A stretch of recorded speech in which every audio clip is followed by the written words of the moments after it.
So dear students, today we are understanding nested loop, nested for loop. So I'll prepare a list here first. See, I'm preparing a list and I'm typing here something. Okay, let's say this is my first list and I'm also preparing my second list.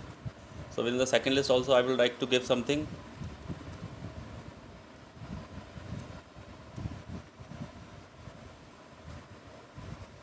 Okay, so now this way I have prepared my second list also.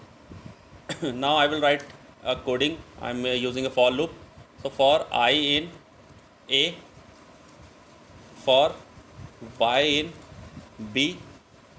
Now we have to understand one thing, that suppose I am printing it, print I comma y. Okay, now what will happen? Suppose for I in A, I am talking about first loop, the upper loop, and I in A, the value of A is red.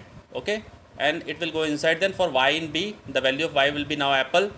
Now a red and apple will be printed, but it will go inside the inner loop only. It will not jump onto the outer loop. It will go inner loop, and now the value of B will be banana, but the value of I is only red. So for one value of I, it is running two times. The inner loop is running two times. Okay, now it will print red and banana. Now after banana there is nothing. Now it will go up to the upper loop, and now the value of I will be blue. The value of y will be again apple, then blue apple, and then blue banana. For one value of I, the inner loop is running two times. Got it? Now I'll try to show you the output. So red apple, red banana, blue apple, and then blue banana.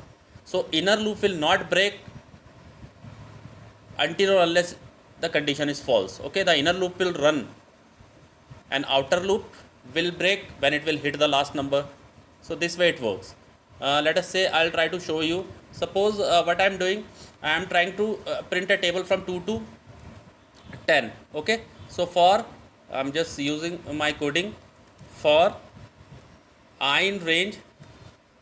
Okay, I'll start it with a table of 2 to 11. Why 11? Because it will go up to 10. N minus 1 times the loop runs. Okay, so then we are in the for loop. Now again using for y in range. So it will go from 1 to 11, because what I want to do, so the number whose table I want to print, we are starting from the 2. We want to, first of all, we want to print the table of 2, and then the range as 1. 2 1 2, 2 2 4, 2 6. So that looping values we are getting from the inner loop. Got it? Now what I will do, just wait. I will try to print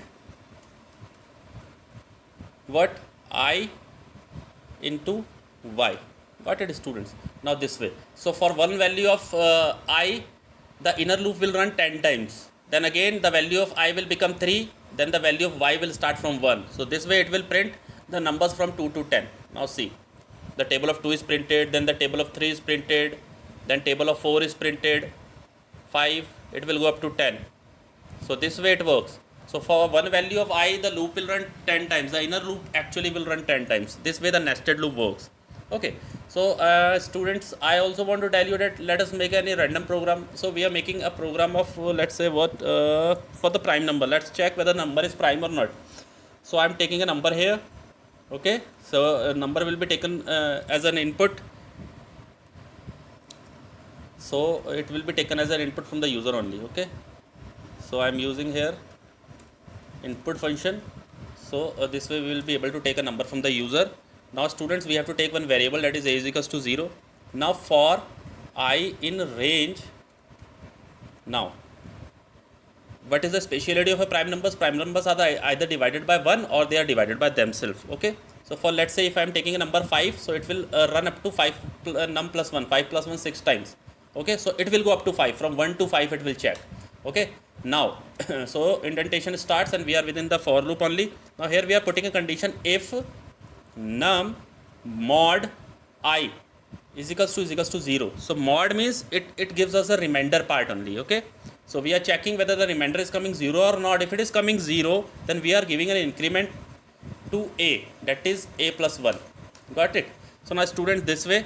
So now what will happen, 5 is divided by either by 1 also, and it is not divided by 2 3 4 5. 5 is divided by 5 also. So the value of I will reach up to 2.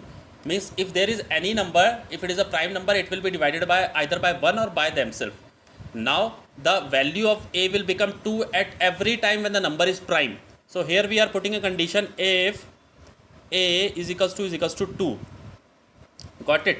So we are putting a condition here. If it happens, then number is definitely a prime number. Number is prime. Got it? Now the second thing, else if it will not happen, suppose if I am taking 6 is not a prime number, it is divided by 2 also, 1 also, 3 also, and by 6 also. So but 6 is not a prime number, so the value will remain what? The value of I is not 2, it will be more than 2 also. Number is not prime. So let us run this code whether it will work or not. I am giving a number here 5. Well, let's check. Number is prime. Again I am giving a number 6, not prime. Again I am giving a number 11, prime. I am giving a number 12. 12 is not prime. It is divided by 2 also, 1 also, 3 also, 4 also, 6 also. Now see, number is not prime. So this is a coding for making a prime number. Got it, students? Thank you, students.